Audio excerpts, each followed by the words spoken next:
बिस्मिल्लाहिर्रहमानिर्रहीम। Hello everyone, अस्सलाम वालेकुम। मैं हूं आपका host consultant medical specialist doctor Tanveer Arshad Chaudhry. आप देख रहे हैं programme health special on special TV. सुनते कानों देखती आंखों को डॉक्टर तनवीर अरशद चौधरी का सलाम मोहब्बत। जैसे कि हमारी तमाम ऑडियंस जानती है कि हमने हमेशा करंट इशू को टाइटल करने की कोशिश की है। आज का हमारा जो मौजू होगा हेल्थ स्पेशल प्रोग्राम के अंदर, जो हम डिस्कशन करेंगे, जो लोगों को मैसेज डिलीवर करेंगे या लोगों की ज़िंदगियों में आसानियां पैदा करने की कोशिश करेंगे, ये हमारा टॉपिक और मौजू ये होगा कि बच्चों के अंदर अगर किसी भी तरह की कोई उनकी बॉडी के अंदर डिफ़िकल्टीज आ जाती हैं, बच्चों में स्पेशल होने की वजह से उनकी कोई चलने फिरने में उनको दिक्कत आती है, मूवमेंट में कोई दिक्कत आती है, तो ऐसे स्पेशल बच्चों को कैसे ट्रीट किया जा सकता है। फिर इसी तरह वो लोग जो स्पोर्ट्समैन हैं, वो खेलते हैं, वो क्रिकेट खेलते हैं, हॉकी खेलते हैं, फुटबॉल खेलते हैं, वॉलीबॉल खेलते हैं, जिम करते हैं, एक्सरसाइज करते हैं, जॉगिंग करते हैं, या इसके अलावा कोई भी फिजिकल एक्टिविटी करते हैं, इस दौरान में उनको अगर कोई किसी तरह की मसल डैमेजिंग होती है, फ्रैक्चर होता है या कोई भी ऐसा पेन निकलता है, तो उसको किस तरीके पे ठीक किया जा सकता है, फिजियोथेरेपी का उसमें क्या रोल होता है। इन सारे मौज़ूआत पर बात करने के लिए जिस अहम शख्सियत को मैंने आज अपने स्टूडियो में दावत दे रखी है, उनका तारफ मैं आपके सामने रखता हूं। मेरे साथ स्टूडियो में तशरीफ रखती हैं consultant pain management doctor Madiha Tariq, जो कि स्पेशलाइज्ड हैं बच्चों में और स्पोर्ट्स इंजरी के अंदर। तो आज हम कोशिश करेंगे कि डॉक्टर मदीहा तारिक के साथ जब हम बात करें तो इनकी एक्सपर्टीज जो है वो किस तरह अप्लाई करती हैं लोगों के ऊपर, किस तरह लोगों की पेन को रिलीफ देने में इनका क्या रोल होता है, इन सारे मौजूआत पर हम बात करेंगे। डॉक्टर साहब, वेलकम टू द शो। अस्सलाम वालेकुम, थैंक यू सो मच। सबसे पहले बहुत बहुत शुक्रिया आपका मुझे इनवाइट करने के लिए। जी, ऑलवेज वेलकम। अच्छा डॉक्टर साहब, फर्स्ट ऑफ ऑल तो थैंक यू सो मच कि आपने हमें टाइम दिया और एक ऐसे यूनिक टॉपिक के ऊपर आज हम बात करेंगे। तो मैं अपने टॉपिक की तरफ बढ़ने से पहले मैं ये जानना चाहूंगा कि मदीहा तारिक की जिंदगी में क्या स्ट्रगल आई कि उसको स्पेशलाइज करने में क्या दिक्कत आई। Struggles are part of life. मैं कहती हूँ कि struggles are part of life, और अगर आप स्ट्रगल किसी कोई भी ऐसी चीज नहीं है आप अचीव करना चाहते हो तो आप स्ट्रगल नहीं करोगे। बाय लक होता है sometimes, but struggles are compulsory. तो बहुत सारे स्ट्रगल्स की हैं बचपन से ही। बचपन तो खैर नहीं कह सकते, बट द थिंग इज के when I started my graduation, तो इट वाज सेकंड ईयर जब मैंने अपना क्लिनिकल वर्क स्टार्ट कर दिया हुआ था। उस टाइम पे बच्चे मोस्टली खेल कूद में लगे होते हैं, उनको होता ही नहीं है कि भाई चलो ठीक है 5 साल का ग्रेजुएशन कंप्लीट होगा, फिर हाउस जॉब करेंगे और उसके बाद जाके देखेंगे कि what to do. But no, I was passionate. मेरा एक्चुअली हमेशा से रहा है कि इट डजंट मैटर कि what you do, how do you, it matters a lot. कि जो आप कर रहे हैं आपके उस पर ग्रिप होनी चाहिए, आपका उसके ऊपर कॉन्फिडेंस होना चाहिए, और ग्रिप और कॉन्फिडेंस तब आता है जब आपकी प्रैक्टिस जो है ना रिफाइन होती है। I started my clinical practice when I was in second year and literally I was like कि मेरे टीचर हमेशा कहते होते थे कि ये बच्ची, इसको टर्म्स का नहीं पता, बट अगर मैं उसको कहूँ ना मुझे ये डिजीज ट्रीट करके दो, शी विल ट्रीट। मतलब मुझे डायग्नोसिस असेसमेंट, मुझे चीज़ों का डिजीजेस का नहीं पता था, उसकी रूट कॉज क्या है, उसका क्या सिस्टम है, but I was into clinical practice और मेरा इंटरेस्ट था भी क्लिनिकल प्रैक्टिस में। तो तब से ही मैं उसको बचपन ही कहूँगी, तब से ही मैं क्लिनिकल वर्क में आ गई थी और तब से ही मैं काम कर रही हूँ। डिफरेंट जगह पे मैंने काम किया है। मेरी हाउस जॉब थी मैंने स्टार्ट किया था शेख ज़ायद में लिवर ट्रांसप्लांट में। That was totally different thing कि यार लिवर ट्रांसप्लांट में तुम्हारा क्या काम, but there is hell of things in physiotherapy जो आप लिवर ट्रांसप्लांट में या आईसीयू में जाके करते हैं। It's not only about percussion और ये vibrations, no, it's a huge field, very huge field. और आजकल तो पाकिस्तान में बहुत ज़्यादा ये चीज़ अब ज़्यादा इंट्रोड्यूस हो गई है। पीकेएलआई अगर आप चले जाए वहाँ पर आप देखते हैं कि कंप्लीट डिपार्टमेंट है और फिजियोथेरेपिस्ट को हायर किया जाता है और लेके जाया जाता है, because these are assistive things. Physiotherapy को मैं हमेशा कहती हूँ this is assistive in everything, in orthopedics, in ICU, in cardio, in neuro, in chairs, each and everything.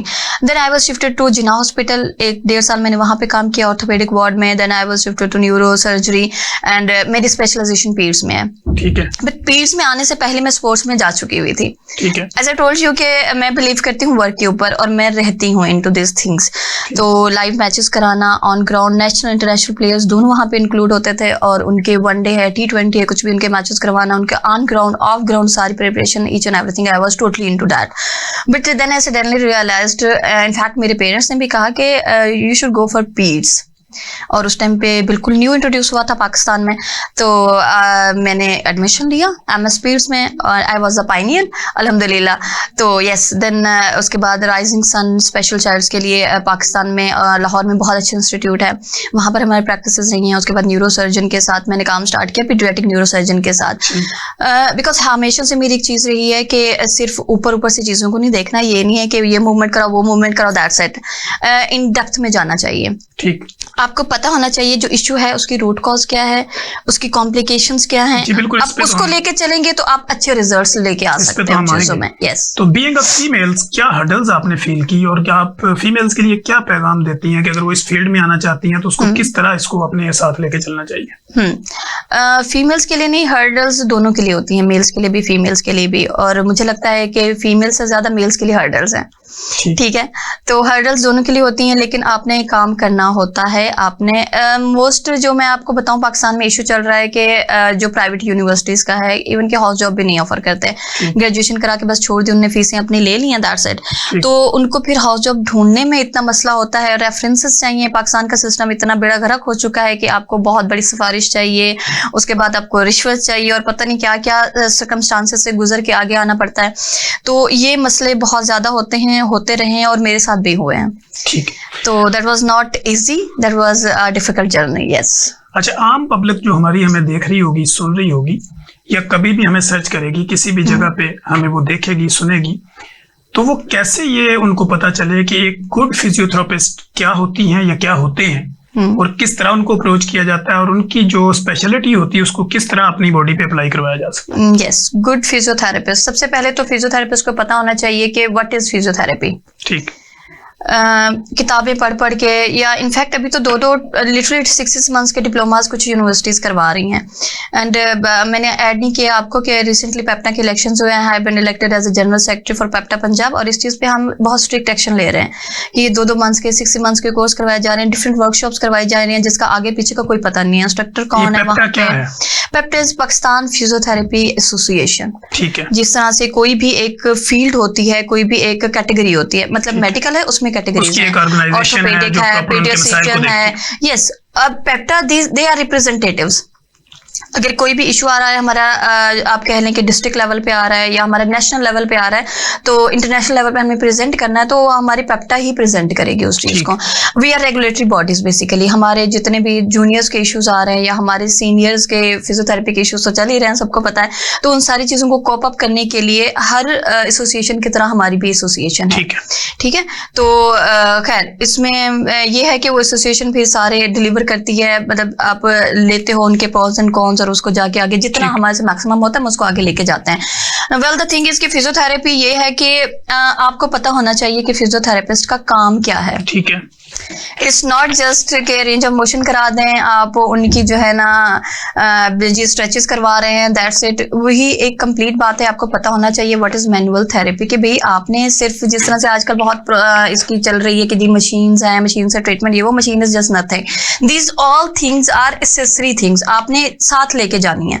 ठीक है, बट इसका जो प्रोटोकॉल होता है वो एक कंप्लीट पैकेज होता है। मैनुअल थेरेपी के आपके ऊपर मेन कंसर्न होना चाहिए। अब एक फिजियोथेरेपिस्ट है, उसको पता होना चाहिए कि एक पेशेंट मेरे पास आया, that patient is in pen. तो सबसे पहले आपको ये पता होना चाहिए कि आप इस काबिल हैं कि इसको कंसल्ट कर सकें। वो इज कंसल्टेंट। अगर आप बाकी स्पेशलिटीज की तरफ जाएं तो वो जब तक अपनी सुपर स्पेशलाइजेशन नहीं करते वो कंसल्टेंट नहीं बन सकते। ठीक है, तो आपको पता होना चाहिए आप आइदर कंसल्टेंट हैं, अदरवाइज आप किसी कंसल्टेंट के अंडर काम करें ताकि आप चीजों को लर्न करें। और जब आपको लगे कि यू आर अ फिजियोथेरेपिस्ट, आज आप कंसल्ट कर सकते हैं, असेस कर सकते हैं, चीजों को डायग्नोज कर सकते हैं, उसके बाद चले। क्योंकि पहले तो ये था कि हमारे पास ना रेफर्ड पेशेंट्स आते होते थे, कभी ऑर्थोपेडिक भेज रहा है, कभी न्यूरोसर्जन, कुछ भी भेज रहा है। अब लेकिन लोगों में इतनी अवेयरनेस आ गई कि वो डायरेक्ट भी अप्रोच करते हैं डिफरेंट डिजीजेस के लिए। फ्रोजन शोल्डर है, आपके बैक एक है, कुछ भी इस तरह के इश्यूज हैं, पेन्स हैं, जनरल पेन्स, तो उनको होता है कि अब हमें किसी कंसल्टेंट बार बार 2-2-3 को चेंज करने की जरूरत नहीं, डायरेक्ट फिजियो के पास जाते हैं। तो फिजियोथेरेपिस्ट को अब ये चीजें आने के लिए ना उसको बहुत बड़ी प्रैक्टिस की जरूरत है, किसी के अंडर, किसी के सुपरविजन में, ताकि वो असेस कर सके, वो डायग्नोसिस बना सके और उसके ऊपर फिर इम्प्लीमेंटेशन करे, अपनी मैनुअल थेरेपी को प्रेफर करे। और अगर हम बात करते हैं जनरल पॉपुलेशन की, तो उनको भी पता होना चाहिए कि वो किसके पास जा रहे हैं। आज उनने सिर्फ सोशल मीडिया से पढ़ा और चले गए, या किसी ने उनको रेफर किया है, उनको बैकग्राउंड पता होना चाहिए, आगे फिजियोथेरेपिस्ट है नहीं है, कहाँ पर उसकी प्रैक्टिसेस नहीं है, उसका बैकग्राउंड क्या है। ठीक। तो ये एक कोलैबोरेटिव वर्क है, again I am telling you कि दोनों को पता होना चाहिए। आप एक किसी को ब्लेम नहीं कर सकते कि फिजियोज आर क्वैक्स और द पर्संस जो आ रहे हैं उनका मसला है, तो दोनों का मसला है, दोनों को पता होना चाहिए यहाँ कि पे हम क्या बात है। करते हैं, अब हम अपने टॉपिक की तरफ आते हैं। तो बच्चों की जब हम बात करते हैं कि फिजियोथेरेपी जैसे अपने पीड्स में ज्यादा स्पेशलाइजेशन कर रखी है, तो पीड्स में बच्चों की क्या ऐसी अलामात होती हैं जो माँ बाप को लगे कि अब इसको फिजियोथेरेपी की जरूरत है? यस, ये आपका बहुत ही अच्छा क्वेश्चन है, बिकॉज द थिंग इज के एक डॉक्टर को बाद में आके पता चलता है, पेरेंट्स को सबसे पहले पता है कि उसके बच्चे के क्या क्या मूवमेंट्स हैं, क्या क्या इश्यूज आ रहे हैं। बच्चों की जो एक परवरिश होती है ना, वो सबसे इंपॉर्टेंट और क्रूशियल थिंग है, और उसमें आपकी असेसमेंट बहुत जरूरी है। आप एक एक पॉइंट पे बच्चों को असेस कर रहे होते हैं, हमारा बच्चा ठीक से खा रहा है, ठीक से पी रहा है, ठीक से सो रहा है, ठीक से मूवमेंट कर रहा है। सबसे इंपॉर्टेंट फैक्टर जब सबसे पहला माइलस्टोन आता है वो आता है नेक होल्डिंग। ठीक है, बच्चे की नेक होल्डिंग हो जानी चाहिए 1 महीने के अंदर अंदर, और मैक्सिमम 3 मंथ्स। अगर 1 to 3 मंथ्स के अंदर वो नेक होल्डिंग नहीं कर रहा, that's mean there is issue. उसको बजाय इसके कि आप ये करने के हो जाएगा, ठीक हो जाएगा, उसको एज सुन एज पॉसिबल लेके जाएं किसी स्पेशलिस्ट के पास, उसको चेक करें, उसका ट्रीटमेंट स्टार्ट करें। तो ये पेरेंट्स नहीं ऑब्जर्व करना होता है। ठीक है, पेरेंट ऑब्जर्व करेगा, उसकी खाने की हैबिट्स किस तरह की हैं, वो इधर वो एग्रेसिव हो जाता है, वो खाता है नहीं खाता है, वो लीन हो गया है, वो कमजोर होना शुरू हो गया, उसके क्या क्या इश्यूज आ रहे हैं, तो फिर as soon as possible consultant को कंसल्ट करें। ठीक है। अच्छा, बच्चों में बढ़ते हुए वजन की वजूहात क्या होती हैं और फिजियोथेरेपी का उसमें क्या रोल होता है? यस, ये है जंक्स। द थिंग इज कि इनके सबसे इंपॉर्टेंट जो है वो आपके जंक फूड्स हैं, आपका लाइफस्टाइल है। बच्चों की जो आप कह रहे हैं आउटडोर एक्टिविटीज तकरीबन 0 हो गई हैं, तकरीबन 0, मैं इनको 0 ही कहती हूँ। अगर वो निकल भी रहे हैं तो वो सिर्फ पेरेंट्स उसको गाड़ी में लेके जा रहे हैं, स्कूल में ड्रॉप कर रहे हैं, फिर वहां से गाड़ी में लेके आ रहे हैं, तो एक्टिविटी उनकी आउटडोर एक्टिविटी बिल्कुल 0 है। स्पोर्ट्स में बच्चे बिल्कुल नहीं आ रहे हैं, और इसलिए इनको सोशल इंटरेक्शंस के भी मसले आ रहे हैं। वो नहीं जब जाते हैं तो वो सोशल इंटरेक्शन नहीं कर सकते हैं, वो घर में लिमिटेड, इवन के पेरेंट्स तक लिमिटेड हो गए हैं बच्चे। वो अपने दादा दादी से भी इंटरेक्शन नहीं करते हैं। जो लोग इस तरह से पोर्शंस में रहते हैं, ऊपर पेरेंट्स है, नीचे दादा दादी हैं, उनका इतना है कि वो दादा दादी से भी इंटरेक्शन नहीं है उनका। उसके अलावा मैं कहती हूँ कि जो शुगर है ना, उसको अपनी जिंदगी से माइनस कर दें। ठीक है, बिल्कुल माइनस। 1 चम्मच भी ना डालें? 1 चम्मच भी नहीं, 1 दाना भी नहीं। ठीक है, बिल्कुल नहीं, इसको बिल्कुल माइनस कर दें। ये ओबेसिटी की तरफ जाएगा, 100% जाएगा, और उसके अलावा जितनी भी लिथार्जी, ये आपकी जितनी भी कंडीशंस आ रही हैं, इश्यूज आ रहे हैं, वो उसकी वजह से आ रहे हैं। बिकॉज देखिए, शुगर का फिनोमिना बेसिकली क्या है? Insulin production. अब वो यूज नहीं होगी तो वो स्टोर होती रहेगी, तो वो फैट्स में कन्वर्ट हो जाएगी, और उसने यूज कहाँ पर होना है? मोबाइल फोन पे वो यूज होने से रही। ठीक है, आप टीवी देख रहे हो, एलईडीज देख रहे हो, उसके ऊपर भी यूज नहीं होनी है। वो होती है फिजिकल एक्टिविटीज में जो बिल्कुल 0 है। तो शुगर को तो बिल्कुल माइनस कर दें, और ये जंक फूड ही इसके रीजंस है। यानी आप ये कह रही हैं कि बच्चों में जूसेस का देना, मिल्क शेक का देना, या उनको फ्रेश जूस भी देना, ये सारे के सारे चूंकि ग्लूकोज में कन्वर्ट होते हैं, इससे अवॉइड करें अगर आपका बच्चा फिजिकल एक्टिविटी में एंगेज नहीं है। हाँ, डेफिनेटली। देखिए, ये जो जूसेस वगैरह हैं, हम कहते हैं कि चलो जूस ही पी ले, बट द थिंग इज कि आप उसकी फॉर्मुलेशन कभी देखें। आज तक किसी ने डब्बे के पीछे नहीं देखा होगा कि उसके अंदर जो है ना जूस या वो फ्रूट कितनी क्वांटिटी में और बाकी चीजें कितनी क्वांटिटी में है। फ्रेश जूस जो है ना कंपैरेटिवली आप यूज करवा सकते हैं, फिर भी एज कंपेयर टू जो आपके दूसरे हैं जो डब्बे वाले जूस हैं, कुछ भी हैं, बट उनको फ्रूट्स दें, उनको नेचुरल चीजें दें, उनको फ्रूट्स दें, उनको वेजिटेबल्स खिलाएं। अगर वो वैसे नहीं खा सकते हैं तो बॉयल करके खिलाएं। और जैसे बच्चे को ना एक्चुअली हैंडल करना होता है प्यार से, आप उनको इंसिस्ट नहीं कर सकते हैं। उसको जो चीज पसंद है उस वे में प्रेजेंट करें उसको। ठीक है, तो दिस इज द वे। और अगर फिजियोथेरेपी की बात की जाए तो again I am telling you कि इसमें पेरेंट्स और फिजियोस, डॉक्टर्स दोनों मिलके चलेंगे। अगर सिर्फ फिजियो लगा रहे एक्सरसाइजेस करवाने पे और पेरेंट्स उसको ख्याल ना रखें, जो उसको लाइफस्टाइल मॉडिफिकेशंस बताई गई हैं, जो उसको एहतियातें बताई गई हैं, तो फिर उसका रिजल्ट नहीं आएगा, फिर आप ब्लेम करेंगे फिजियोस को। ठीक है, तो ऐसे नहीं होता, दोनों ने कॉम्बिनेशन थेरेपी में चलना होता है। इसका होता ये है कि फिजियोस क्या करेंगे? अब सबसे पहले तो लाइफस्टाइल मॉडिफिकेशन, वो आपको बताएंगे what to do, what not to do. अच्छा, ये किस एज से होना चाहिए? बच्चे की क्या उम्र हो तो फिजियोथेरेपी को इन्वॉल्व करवाना? हाँ, ये डिपेंड करता है। अगर कोई डिजीज है तो अगर कोई डिजीज है तो एज सुन एज पॉसिबल उसको ग्रैब करें, क्योंकि वो जितनी सिवियरिटी की तरफ जाएगी ना, मैं आपको बताती हूँ बच्चों में ना अब फ्लेक्सिबिलिटी बहुत ज्यादा होती है, जैसे जैसे बड़े होते जाएंगे मसल्स उनके स्पाज्म की तरफ जाएंगे, मेच्योर होना स्टार्ट हो जाते हैं ना, और उनकी ब्रेन डेवलपमेंट हो रही होती है, तो वो चीजें सीख रहे होते हैं, क्योंकि जो ब्रेन उनको गाइड करेगा वो चीजें सीखेंगे, उसके ऊपर वो अडॉप्ट हो जाएंगे। तो एज सुन एज पॉसिबल उनको जो है ना आप एक्सरसाइज और इन चीजों की तरफ लेके आए, उनकी ट्रीटमेंट स्टार्ट करें ताकि वो जल्दी रिकवर हो जाए और उनकी ब्रेन की डेवलपमेंट अच्छे तरीके से हो। ठीक है, ठीक है। अब ये कोई फिक्स एज लिमिट नहीं है कि कब बच्चे को आप फिजिकल एक्टिविटी ना, physiotherapy is basically physical activity, वो आप घर पे भी फिजियोथेरेपी स्टार्ट करवा सकते हैं अगर हम इस सेंस में लेके जाएं तो। आप उनको फिजिकल एक्टिविटीज की तरफ लेके आए, आप उनको जर्नल जो घर में एक्टिविटीज होती हैं उसकी तरफ लेके आए, बजाय इसके कि आप उसको फोन से खिला रहे हैं, आप उसको खिलौने के साथ खिलाएं। तो ये चीजें हैं इस तरह से। वो माएँ जो कंसर्न होंगी इस प्रोग्राम को देखते वक्त या देखने के बाद उनके ज़हनों में कुछ सवाल आएंगे कि अगर बच्चों की ग्रोथ होनी है, बच्चों की हाइट बढ़नी है या उनके कद निकलने हैं, तो इसमें फिजियोथेरेपी का क्या रोल होगा, उनकी हाइट बढ़ाने में या उनको ऐसे कोई टिप्स देने में जिससे उनकी हाइट निकल सकती है? यस, बहुत बहुत इंपॉर्टेंट रोल है। लेट मी टेल यू, बहुत ज्यादा इंपॉर्टेंट रोल है, because I am telling you कि वो एक पॉइंट है, बच्चे की ग्रोथ का एक स्पेसिफिक एज लिमिट तक बच्चे ने ग्रोथ करनी है, उसकी ब्रेन की डेवलपमेंट भी उसी तरह से होनी है। अब ब्रेन को जो सिग्नल जा रहा है ना, वो उसने आपके मसल्स बॉडी फंक्शंस की तरफ भेजना है। अगर ब्रेन की ही डेवलपमेंट नहीं हो रही है तो वो क्या सिग्नल्स भेजेगा आगे? तो उस टाइम पे ही आपने उसको ग्रैब करना है। आप फिजिकल एक्टिविटीज में लेके आओगे तो आपके मसल्स की मूवमेंट होगी, आपकी ब्रेन डेवलपमेंट होगी और आपकी फ्लेक्सिबिलिटी, आपके बॉडी फंक्शंस की जितने भी आपके जॉइंट्स हैं उन सबका आप साथ लेके जाते हो। फिजियोथेरेपी उसमें इफेक्टिव इसलिए है, देखिए आप लेके आ रहे हो, और इसमें एक मैं अगर पीडियाट्रिक फिजिकल थेरेपी की बात करूं तो it's not just exercises, it's a complete domain जिसमें आपकी डेली एक्टिविटीज इंक्लूड होती हैं। उसमें पेरेंट टीचर मीटिंग जिस तरह से स्कूल्स में होती है, डे केयर में होती है, आपने डिफरेंट पेरेंट्स और बच्चों की एक्टिविटीज करवानी होती हैं। बच्चों को आपने जो है ना लेके जाना होता है, आपने उनको बाहर कभी सिनेमा में लेके जाएं, आप कभी उनको बाहर ग्राउंड में लेके जाएं, उनको डिफरेंट एक्टिविटीज करवाएं, तो बेसिकली उनकी माइंड बिल्डिंग हो रही है। तो इसलिए उनकी अब अगर हम हाइट की बात करें, अब उनकी फिजियोथेरेपी आपने स्टार्ट करवा दी है, उनकी एक्टिविटी स्टार्ट होगी, अगर वो एक्टिव नहीं है तो उनकी ग्रोथ नहीं हो रही, उनके मसल्स की वो जो है ना उसकी तरफ चले जाएंगे, एट्रोफी की तरफ चलते जाएंगे, अगर वो यूज नहीं होंगे। ये नेचुरल का फिनोमिना है, जो चीज यूज नहीं होती वो डेड हो जाती है। ठीक है, जो चीज यूज नहीं होगी डेड हो जाएगी। आपने देखा होगा कि अगर किसी का फ्रैक्चर हुआ है, फॉर एग्जांपल बाजू का हुआ है, अब इधर फ्रैक्चर हुआ था, उसका बाजू यहाँ पर रह गया, वो सारा का सारा जो है ना एट्रोफी में चला जाएगा, वो कमजोर हो जाता है। क्यों हो जाता है? जैसे हम देखते हैं कि अगर कोई बच्चे को प्लास्टर किया हुआ है, हाँ, तो वो भी वो साइड दूसरी साइड से बिल्कुल एक कमजोर देयर इज हेल्थ डिफरेंस, और वो डिफरेंस इसलिए कि वो चीज यूज नहीं हो रही। जो चीज यूज नहीं करेंगे वो डेड हो जाएगी। दिस इज नेचुरल फिनोमेना, ये नेचर की तरफ से है। अच्छा। अब जो चीज यूज हो रही है उसके इफेक्ट्स आपको मिलेंगे ही मिलेंगे।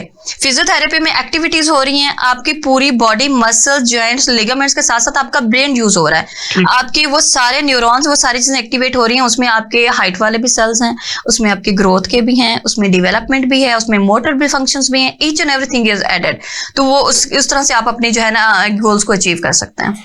अच्छा, इसी तरह हम देखते हैं कि ASD हो गया, ADHD, ये इस तरह की जो बीमारियां होती हैं, फिर हम देखते हैं कि ऑटिज्म के तरफ बच्चों का बढ़ना। यस, ऑटिज्म की बीमारी के अंदर फिजियोथेरेपी किस तरह उसको हेल्पफुल बना सकती है? बहुत ज्यादा हेल्पफुल बना सकती है। मैं आपको बताऊं, बिकॉज अगर एक ऑटिस्टिक चाइल्ड पैदा हो गया है ना, वो सबसे बड़ा चैलेंज अपने पेरेंट्स के लिए है। ठीक है, इमोशनली भी, फिजिकली भी, हर तरह से हमारे लिए वो एक पेशेंट है। अटैचमेंट हो जाती है, this is another thing, but the thing is कि वो पेरेंट्स के लिए बहुत बड़ा उनके लिए चैलेंज है, क्योंकि उन्होंने अपने बाकी घर को देखना है, उन्होंने अपने बाकी बच्चों को देखना है, और वो एक बच्चा, वो एक स्पेशल बच्चा, वो पेरेंट्स के है भी बहुत क्लोज। जो किसी और के क्लोज नहीं होता वो पेरेंट्स के सबसे ज्यादा क्लोज होता है। एग्जैक्टली। तो एक तो वो आपकी अटैचमेंट उसके साथ वो इफेक्ट हो रही है, वो आपको इफेक्ट कर रही है इमोशनली भी, मेंटली भी, हर तरह से। और दूसरा ये कि आपके जो है ना टाइम उसकी तरफ जा रहा है जो यूजलेस हो रहा है, और वो आपका बाकी बच्चों की तरफ नहीं जा रहा है। ठीक हो गया। अब फिजियोथेरेपी में उसकी एक कोलैबोरेटिव अप्रोच होती है। फिजियोथेरेपी में अगेन आई एम टेलिंग, जो ऐसे नहीं है कि सिर्फ एक्सरसाइजेस हो रही हैं, नहीं, उसमें उसकी साइकोलॉजिकल असेसमेंट होती है, साइकोलॉजिकली ट्रीट किया जाता है, उसमें उसको डिफरेंट एक्टिविटीज में जो है ना इन्वॉल्व किया जाता है, उसको बिजी किया जाता है। ऑटिज्म के बच्चे बेसिकली होता क्या है कि वो एग्रेसिव होंगे या बिल्कुल चुप हो जाएंगे। ठीक है, ये दो चीजें आती हैं, ADHD है, ऑटिज्म है, जो भी है, मोस्टली बहुत ज्यादा एग्रेसिव होते हैं। अब वो पेरेंट्स के कंट्रोल में नहीं आते, लेकिन ये उनमें सोशल इंटरेक्शन बहुत कम होता है, तो वो जब एक स्ट्रेंजर के सामने जाएंगे तो थोड़ा काम डाउन हो जाएंगे। और फिजियोथेरेपिस्ट पेरेंट्स से भी ज्यादा रोल प्ले करते हैं कि वो एक जो आपका ब्लड रिलेशन नहीं है उस बच्चे के साथ माँ से ज्यादा प्यार करना पड़ता है। ठीक है, उसको काम डाउन करने के लिए, उसकी साइकोलॉजिकल ट्रीटमेंट के लिए और उसका फिजिकल ट्रीटमेंट के लिए डेफिनेटली उसके मसल्स सारी चीजें इन्वॉल्व हो रही थी जो ड्रॉबैक्स की तरफ जा रहे होते हैं, तो उसको भी रिस्टोर करना होता है, लेकिन उसकी साइकोलॉजिकल असेसमेंट साथ साथ चलती है। ठीक है, हमने देखा कि अब बड़ी डिटेल गुफ्तगू हम कर रहे थे बच्चों के हवाले से, तो नाजरीन कहीं मत जाइएगा, हमारे साथ रहिएगा। यहीं पे वक्त हुआ एक ब्रेक का, और ब्रेक के बाद जब हम आएंगे तो डॉक्टर साहब से हम बाकी मजीद मालूमात लेने की कोशिश करेंगे। वेलकम बैक नाजरीन, जैसे कि आपने देखा कि हमारा ये जो प्रोग्राम हेल्थ स्पेशल है, इसके अंदर आज हम बात कर रहे हैं स्पेशल बच्चों के ऊपर, CP चाइल्ड के ऊपर। बच्चों में बढ़ते हुए मोटापे को कंट्रोल कैसे किया जा सकता है, बच्चों के जो मसल्स हैं या उनके जो बोन्स हैं, उनका ब्रेन और उनकी जो कार्डियोवैस्कुलर सिस्टम है, इसको किस तरह हम हेल्दी बना सकते हैं, और बच्चों की हाइट के अंदर फिजियोथेरेपी का क्या रोल होता है। इन सारे मौजूदात पर हमने ब्रेक के पहले हिस्से में हमने बात की। अब हम प्रोग्राम के दूसरे हिस्से में ब्रेक के बाद जब हम आपके सामने हैं, तो अब हम ये बात करेंगे कि बच्चों की जो एक्टिविटी होती है या बड़ों की कोई एक्टिविटी होती है, वो किसी भी तरह की खेल कूद में जब जाते हैं, वो क्रिकेट खेलते हैं, वॉलीबॉल खेलते हैं, वो हॉकी खेलते हैं, वो बैडमिंटन खेलते हैं, वो कोई भी खेल खेलते हैं, इस दौरान में उन्होंने अपने मसल्स की, अपने नर्व्स की, अपनी बोन्स की या अपने बॉडी स्केलेटन की किस तरह हिफाजत करनी होती है। अगर उसमें कोई किसी भी तरह की डिफिकल्टीज आती है तो फिजियोथेरेपी जो है वो उसकी पेन को रिलीज करने में क्या किरदार अदा करती है, इन सारे मौजूदात पर अब हम बात करेंगे। डॉक्टर साहब, एक तो हम बच्चों के ऊपर कंप्लीट डिस्कशन कर चुके हैं। अब मेरा एक सवाल ये था कि बच्चों की कार्डिक एक्टिविटी और उनका जो बॉडी का स्केलेटन है, पूरा बॉडी का जो ढांचा है, इसको मजबूत बनाने में फिजियोथेरेपी में क्या टिप्स हैं जो उनकी मदर जो है वो उसको लें और बच्चे की हिफाजत कर सकें। यस, अगर आप कार्डिक एक्टिविटीज की तरफ जाते हैं तो इसमें आपकी आ जाती है रनिंग, जॉगिंग, जंपिंग, क्लाइंबिंग। ठीक है, आप उनको घर के अंदर बेशक करवा रहे हैं, रूफ क्लाइंबिंग करवाएं उनको, रूफ जंप, उसको बाद आप रूफ क्लाइंब वो जंपिंग करवाएं। कार्डिक में ये सारी चीजें आती हैं। अच्छा, यहाँ पे एक सवाल हम और इंक्लूड करते हैं जी कि ये जो स्लाइडिंग्स होती है, ये झूले बच्चे लेते हैं, क्या ये भी उनकी physical activity? Yes, this is physical activity and this is too much का जो सिस्टम कंपल्सरी। या this is too much compulsory. अच्छा, इसके साथ साथ आपकी प्रोप्रियोसेप्शन कंट्रोल आ रहा होता है। इफ यू नो प्रोप्रियोसेप्शन क्या है, मैं आपको लेट मी एक्सप्लेन यू। इसमें ये होता है कि दो फंक्शंस एक टाइम पे ब्रेन आपका कंट्रोल कर रहा होता है। एक आपको गिरने का डर, ठीक है, और ऊपर से आप उछल के वापस आ रहे हैं, तो आपकी फिजिकल एक्टिविटी मतलब आपके मसल्स और जॉइंट्स इन्वॉल्व हो रहे हैं। तो ये दो फंक्शन एक दूसरे के साथ लाइन अप हो रहे हैं और दोनों को कंट्रोल करना इज क्वाइट डिफिकल्ट। अगर हम एक पेशेंट, हमारे पास अगर बच्चा आता है, CP चाइल्ड आता है, तो हमने ये प्लान के साथ चलना होता है कि हमने उसकी प्रोप्रियोसेप्शन करवानी है, उसकी दोनों चीजें, उसकी कोऑर्डिनेशन को लेके चलना है हमने, coordination and balance. These two things are most important. आपकी बॉडी बैलेंस करना आ गया, आपको कोऑर्डिनेट करना, आपके ब्रेन को बॉडी के साथ कोऑर्डिनेट करना आ गया, तो बाकी चीजें खुद ब खुद अचीव होती हैं। Again telling you, physiotherapy is just not like range of motion करवा रहे हैं आप, जो है ना स्ट्रेचेस करवा रहे हैं। No, it's a huge demand. उसमें ये सारी चीजें आती हैं। इसमें अब फॉर एग्जांपल जैसे कि मैं कार्डियो में आपको बता रही थी, कार्डियक एक्टिविटीज में आप बच्चों से ये सारी चीजें करवा सकते हैं। बाहर लेके जाए उनको, आप उसको नेचर से एक्सप्लोर करवाएं, बच्चों को एक्सप्लोरेशन का टाइम दें। ठीक है, बेशक वो कुछ गलत करते हैं, लेकिन यस, इन सुपरविजन आपकी बहुत जरूरी है, क्योंकि वो कुछ गलत ना करें, कोई नुकसान अपना ना नुकसान कर दे, लेकिन उनको चीजें एक्सप्लोर करने का मौका दे। उनको पता होना चाहिए कि ये क्या चीज है, उनको सोचने की, देखो उनका ब्रेन डेवलपमेंट हो रही है ना। अगर आप उसको मौका ही नहीं देंगे तो उसके ब्रेन की डेवलपमेंट नहीं होगी, तो वो इतना शार्प नहीं काम कर पाएगा। ठीक है, उनको इस चीज की तरफ लेके आए। और उसके अलावा कार्डिक एक्टिविटीज में ये आ जाता है। मस्कुलोस्केलेटल एक्टिविटीज में मैं आपको बताऊं कि बच्चों को, अब आप ये तो नहीं कह सकते कि भाई आप स्ट्रेचेस करो, आप रेंज ऑफ मोशन एक्सरसाइजेस करो, ये वो नहीं, ऐसे नहीं कह सकते। आप उनसे हाउस होल्ड एक्टिविटीज करवाएं। हाउस होल्ड में डज नॉट मीन कि आप उसे झाड़ू लगवाएं, पोछा लगवाएं, नो, इस मीन के बच्चों को उसकी चीजें खुद करने दें। अच्छा, आपने शर्ट खुद चेंज करनी है, ठीक है, आपने अपने लेसेस बंद करने हैं जूते के, आप अपने बटन्स बंद करें, बच्चों से करवाएं। इसका इसका ना बेसिकली एक पूरा प्रोसेस होता है। हम अब बच्चे के अकॉर्डिंग ही चलेगा, किस एज का बच्चा है, वो किस लेवल पे आ गया है। आपने ग्रॉस मोटर एक्टिविटी से स्टार्ट करना होता है। एक बहुत ही छोटे बच्चे की बात हो रही है कि उससे ग्लास पकड़वाएं, उससे बड़ी चीज कोई भी चीज होल्ड कर लो, उसके बाद उसको फाइन मोटर्स पे लेके आए, पेंसिल पकड़वाएं, उससे ब्रीक ब्रीक चीजें पकड़वाएं, उसके बाद उसको एक्टिविटीज की तरफ लेके आए, बेटा ये टैब खोलो, किस तरह से खोलनी है। इसलिए हम देखते हैं कि जो लोकल एरियाज में, रूरल एरियाज के बच्चे होते हैं वो बहुत तेज और शार्प होते हैं बनिस्बत उन बच्चों के जो एक अर्बन एरियाज में और ज्यादा फैसिलिटीज में रह रहे हैं। ये तो बर्गर बच्चे हैं ये तो बर्गर बच्चे हैं। इनकी आप ये देखें कि ग्रोथ से लेके इनकी आप अगर चले जाएं ग़िज़ायात की तरफ, इनकी किस तरह की है न्यूट्रिएंट्स, ठीक है, बर्गर्स खा रहे हैं। 10-12 साल का बच्चा देख रहे हैं वो 6-7 सवारियां बिठा के रक्षा भी लेके फिर रहा होता है। Yes exactly. और वो रक्षा कंट्रोल करना एक आम बस बंदे वो कर सकता है, उसके अंदर ये उसकी खुराक अच्छी है, उसको एक्सपोजर अच्छा है, उसको ये मौका दिया गया है कि अब जो हमारे बच्चे जो आप देखें शहर के बच्चे जो है, एक तो एसी में पल पड़ रहे हैं, ठीक है, ऊपर से बर्गर पिज्जे खा रहे हैं, ठीक है, ऊपर से उनकी आउटडोर एक्टिविटीज जीरो हैं। आपने देहातों में देखा होगा वो तो घर आते ही नहीं है, माँ बाप ढूंढ रहे होते हैं खाने के टाइम पे, किधर गया बच्चा, कहाँ पे होगा, ढूंढ के लाओ उसको वापस लेके आओ। तो लेकिन सिटीज में इस तरह से नहीं है। ठीक है, अच्छा, आप उन माओ को और उन स्कूल टीचर्स को, प्रिंसिपल को क्या पैगाम देती हैं कि बच्चों को वो किस तरह की फिजिकल एक्टिविटी और किस तरह के खेल में लगाएं जिससे बच्चों की हेल्थ भी अच्छी रहे और बच्चा जो है वो ग्रो भी ज्यादा अच्छे तरीके से कर सके। मदर्स के लिए जैसे कि मैंने आपको बताया सबसे पहले कि न्यूट्रिएंट्स की बात आती है कि आप उनको खिला क्या रहे हैं। And again this is a vast field, this is a बहुत ह्यूज टॉपिक है ये।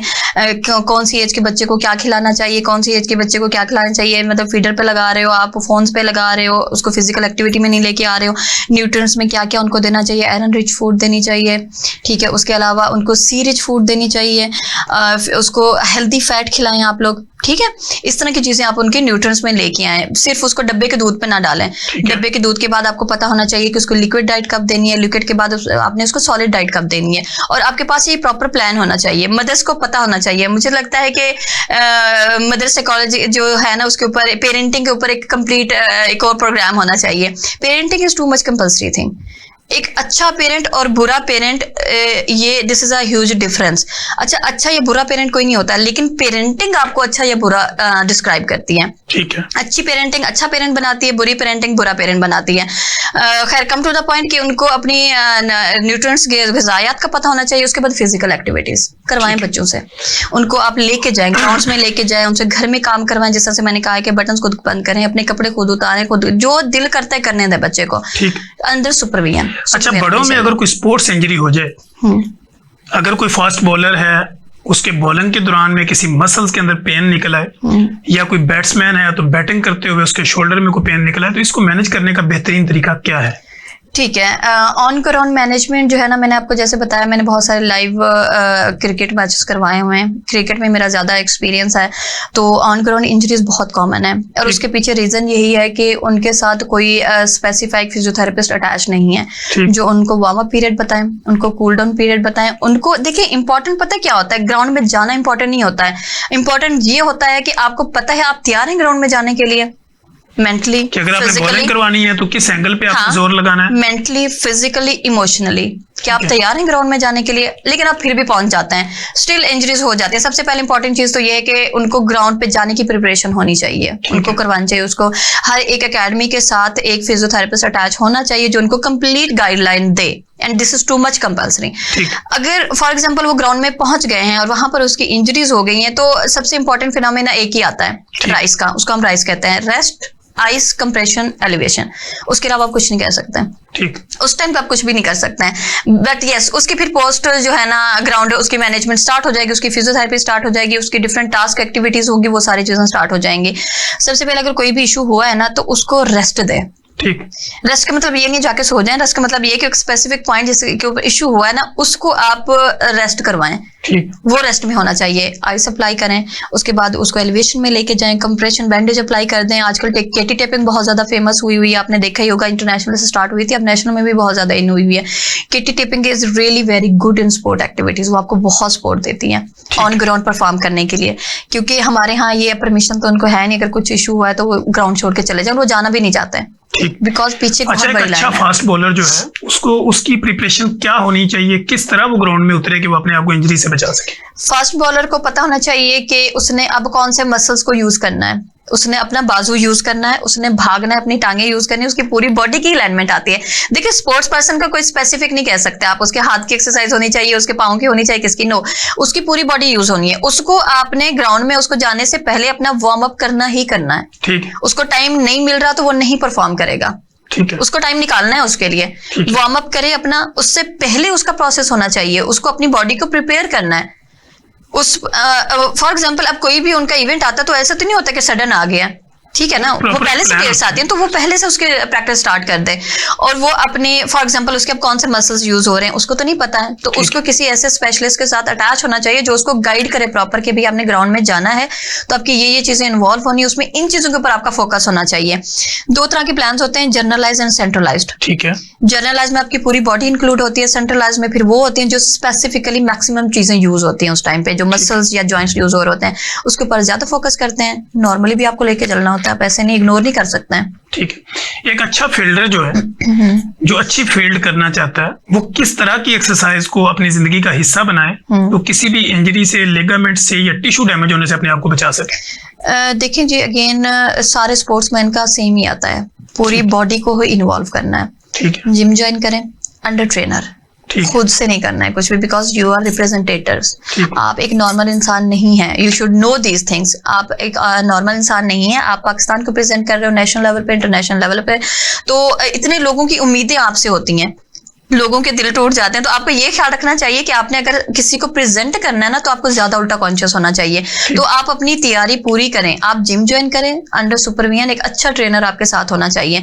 और वो अगर फिजियोथेरेपिस्ट हो तो वो बहुत अच्छी बात है। ठीक है। क्योंकि उन्होंने ट्रेनर से भी गलत कुछ लगा लोगों के वेट बेरिंग के लिए कुछ भी गलत पोस्चर, उसके पोस्चर की ट्रेनिंग नहीं हुई है तो उसने दोबारा फिजियो के पास ही जाना होता है। तो इससे अच्छा है कि वो अपना ट्रेनर फिजियोथेरेपिस्ट ही रखे अपने साथ, जो उसको उसकी फिटनेस ट्रेनिंग के साथ साथ उसकी फिजिकल एक्टिविटीज को भी मेंटेन करने के लिए पोस्चर ट्रेनिंग दे उसको, उसका वार्म अप, उसका कूल डाउन, सारी चीजें उसको समझाएं, उसके बाद वो ग्राउंड में आए।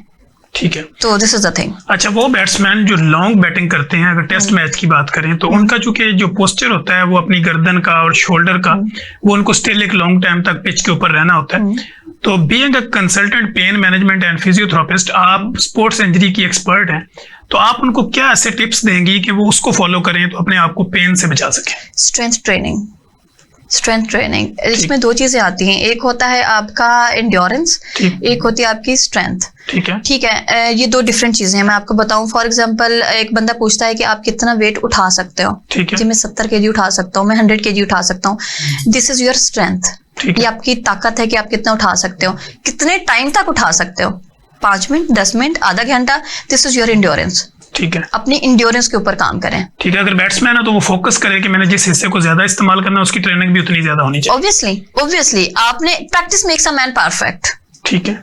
ठीक है, do practice, maximum do practice, क्योंकि एक चीज को आप बार बार करेंगे तो उसके ऊपर ही आपको कमांड आ सकती है। ठीक है। तो उस चीज को आप बार बार करें। आपके बहुत ज्यादा ग्राउंड में जाने से पहले, I'm again telling you, आपकी उसके पीछे बहुत प्रॉपर तैयारी होनी चाहिए। ठीक है। अच्छा, चूंकि आप कह रही हैं कि आपने क्रिकेट के ऊपर ज्यादा फोकस किया हुआ, तो आजकल चूंकि ज्यादा लविंग जो फील्ड है हमारे मुल्क के अंदर वो भी क्रिकेट ही है। बिल्कुल। तो क्रिकेट खेलने वाले बच्चे जो हैं उनको क्या ऐसे टिप्स देंगी कि वो अपने आप को प्रिपेयर कर लें इस काम के लिए कि वो किसी इंजरी से बच सके? बिल्कुल ऐसे ही है।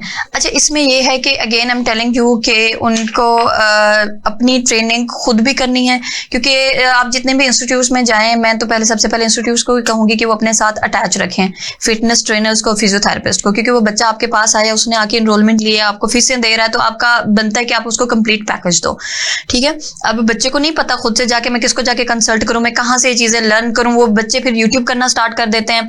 यूट्यूब करते हैं तो वो होता ये है कि प्रैक्टिकल होता नहीं है। नहीं, द थिंग इज कि देखिए, ऐसा नहीं कि यूट्यूब गलत बता रहा होता है, लेकिन वो एक स्पेसिफिक रीजन की वजह से होती है ना, वो चीज जो मूवमेंट बताई जा रही है, जो चीज बताई जा रही है, वो एक स्पेसिफिक पर्सन के लिए। 2 बहन भाई एक जैसे नहीं हो सकते, 2 बहन भाइयों की बॉडी एक जैसी नहीं हो सकती। तो आप कैसे इमेजिन कर सकते हैं कि यूट्यूब पर जिसको बताया जा रहा है उसकी बॉडी आपसे मैच करती है? हर एक की बॉडी डिफरेंट है, हर एक का उसके अकॉर्डिंग प्लान चलता है। तो उनको डेफिनेटली यही है कि सबसे पहले तो इंस्टीट्यूट्स को भी हायर करना चाहिए और वो उनको प्रॉपर ट्रेनिंग दे। अगर वो नहीं कर सकते तो उनको खुद फिर इस तरह से करना चाहिए कि वो प्रॉपर ट्रेनिंग के साथ चलें। ठीक है। क्योंकि वो खुद से कुछ भी करेंगे तो वो अपना नुकसान करेंगे। और इनफैक्ट इस फील्ड में मैंने जहां तक ऑब्जर्व किया है तो ये उल्टा छुपाते हैं अपनी इंजरीज को, वो नहीं बताते, वो बता नहीं सकते, because there is huge line behind. वो उनको होता है कि अगर हम बता देंगे हमारा ये मसला है, वो हमें किक डाउन कर देंगे ठीक है, और उसकी दूसरा जगह कोई बंदा आ और आ जाएगा, जाएगा। तो वो छुपाते हैं। तो छुपाने की वजह से इंजरीज और ज्यादा बढ़ती जाती हैं। तो अगर आपने छुपाना ही है तो आप बैक एंड पे किसी को अटैच रखें, किसी फिजियोथेरेपिस्ट को अटैच रखें जो आपको प्रॉपर गाइडलाइन दे। अब मैं यहाँ पर बैठ के अगर बताऊं कि आपने ये करना है, वो करना है, वो करना है, वो हर किसी के ऊपर इंप्लीमेंट नहीं हो सकता। ठीक है, जर्नल में अगर हम कहें तो मैं अगेन टेलिंग यू कि आपने वार्म अप करना है, आपने अपनी फिटनेस मेंटेन करनी है, जिम ज्वाइन करें, अपनी कार्डियो के ऊपर और अपनी इंड्योरेंस के ऊपर जो है ना आपने तवज्जो देनी है, उसका आपको जना ग्रिप होना बहुत जरूरी है। लेकिन जो ऑन ग्राउंड अब इंजरीज आ जाती है ना, कॉमन इंजरीज, उसको आप उस टाइम पे फिर कोप अप करते हैं। ठीक है। लेकिन अगर आपकी पहले से तैयारी होगी तो आपके इंजरीज के चांसेस मिनिमम हो जाते हैं। अच्छा, being a consultant pain management and physiotherapist, आप इन ऐसे प्लेयर्स के लिए क्या उनको ये रिकमेंड करती हैं कि आपकी डाइट में कौन सी ऐसी चीजें होनी चाहिए जिससे आपके मसल भी स्ट्रांग हो और आपकी बोन हेल्थ भी जो है वो अच्छी रहे? जी, डाइट का ख्याल रखना बहुत ज़रूरी है। लास्ट टाइम जब मैच हुआ था तो बहुत सारे लोगों ने कहा था कि ये पीछे पिज्जे बर्गर खा रहे थे, ये शराबें पी रहे थे, तो जी इनने परफॉर्म अच्छा नहीं किया। देखिए जी, ये बात होती है कि लक नो डाउट मैटर करती है कि अल्लाह पाक अगर देनी हो सक्सेस तो दे देते हैं, अदरवाइज नहीं। लेकिन आपकी उसमें इन्वॉल्वमेंट क्या, ये मैटर करती है कि आप अपनी ज़मीर से मुतमईन है कि यू डिड योर बेस्ट। भाई, I am again telling you, you are representator, लोगों की, करोड़ों लोगों की उम्मीदें आप पाकिस्तान को नेशनल इंटरनेशनल लेवल पे प्रेजेंट कर रहे हैं। हालांकि हमारा कौमी खेल हॉकी है, लेकिन वो बहुत पीछे रह गया है। आप रिप्रेजेंटेटर हैं, आपको ख्याल रखना चाहिए, आपको पता होना चाहिए आपने क्या खाना है, क्या नहीं खाना है। एवरीबॉडी नोज के फैट्स क्या हैं, जंक फूड्स क्या हैं, नहीं खाने चाहिए तो नहीं खाने चाहिए। आप खाएं, अगर आपका बहुत दिल कर रहा है जो जंक फूड खाने का, तो आप सबवे की तरफ जाएं।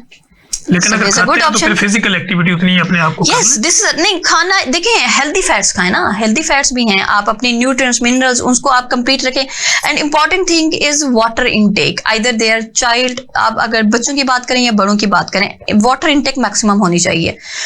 मैंने अपनी प्रैक्टिस में ये रियलाइज किया है कि बहुत ज्यादा उसके ऊपर काम करने के बाद ट्रीटमेंट, असेसमेंट, डायग्नोसिस सब कुछ कर रहे हैं, रिजल्ट नहीं मिल रहा है। एंड पे आके पता चलता है जी पानी की डेफिशिएंसी है। अच्छा डॉक्टर साहब, यहीं पे हम एक बात जो है ना साथ ऐड करते हैं कि मसल क्रैम्प्स हो जाते हैं अक्सर लोगों को खेल के दौरान, कड़ल्लें पड़ जाती हैं, वो कहते हैं मेरी टांग जो है ना वो सो गई, अचानक से लोग बैठ जाते हैं। अगर ऐसी कंडीशन हो तो वो फौरी तौर पे किस तरह अपने आप को रिलीफ में डालें? फौरी तौर पे सबसे पहले again I am telling you, water intake maximum रखें। वो पढ़ेंगे नहीं, ये वाटर डेफिशिएंसी है और चंद मिनरल डेफिशिएंसी की वजह से होता है। ठीक है, वाटर इनटेक मैक्सिमम रखें। अगर ऑन ग्राउंड ऐसा हो गया है ना तो स्ट्रेच, और आपको ये पहले से इन चीजों का आपने जो है ना पूरी प्रॉपर गाइडलाइन लेनी है कि अब मैंने स्ट्रेच करना है तो कैसे स्ट्रेच करना है। लेकिन ये हम बात उनकी कर रहे हैं, अगर कोई स्कूल लेवल पे देखें तो वो तो उस कैटेगरी के नहीं होते कि वो फिजियोथेरेपिस्ट को हायर कर सकते। बिल्कुल, इंटरनेशनल सतह पे तो आप कर सकते हैं। नहीं, नेशनल भी कर सकते हैं, और इनफैक्ट करना चाहिए। मैं again telling you, the thing is कि एकेडमीज को करना चाहिए ना। बच्चा एक बच्चा खुद से जाके नहीं कर सकता, इंस्टीट्यूट को करना चाहिए। अगर कोई एकेडमी है तो वो उसको करना चाहिए उसको। This is compulsory, really very much compulsory, ताकि और कुछ नहीं तो वो गाइडलाइन तो बच्चों को मिलती रहे ना कि इस तरह से अगर हो जाता है तो how to cope up at the moment, बजाय इसके कि वो पैनिक हो जाए, उसको समझ ही ना आए क्या करना है। तो उनको गाइड करने के लिए कोई इंसान अटैच होना चाहिए उनके साथ। आपके स्ट्रेचेस हैं, अब अगर स्ट्रेचेस पे आ जाए तो वो जाके यूट्यूब करेंगे, देख स्ट्रेच कैसे देना है। अब इसके ग्रेड्स होते हैं 1 2 3 4। अब दे डोंट नो हमने किस ग्रेड में स्ट्रेच देना है, वो उसको एग्रीवेट भी कर सकता है।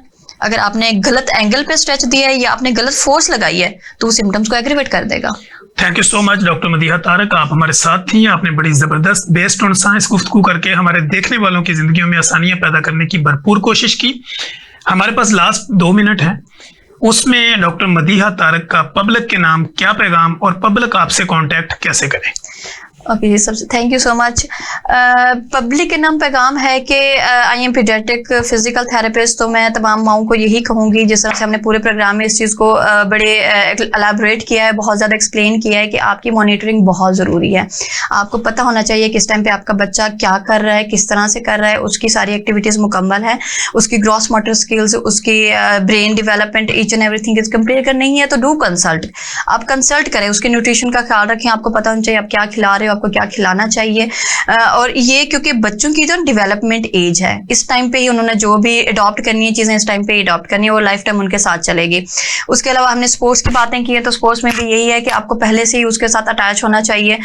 जी नाज़रीन, आपने देखा कि हमारे साथ consultant pain management physiotherapist doctor Madiha Tariq मौजूद थी, बड़ी जबरदस्त और बेस्ड ऑन साइंस गुफ्तगू कर रही थी। अब हम कोशिश करेंगे कि हम अपने नेक्स्ट प्रोग्राम के अंदर नए गेस्टों के साथ, नए सवालों जवाब के साथ दोबारा हाजिर होंगे। मुझे, मेरी गेस्ट और मेरी प्रोडक्शन टीम को इजाज़त दीजिए। अल्लाह हाफिज़।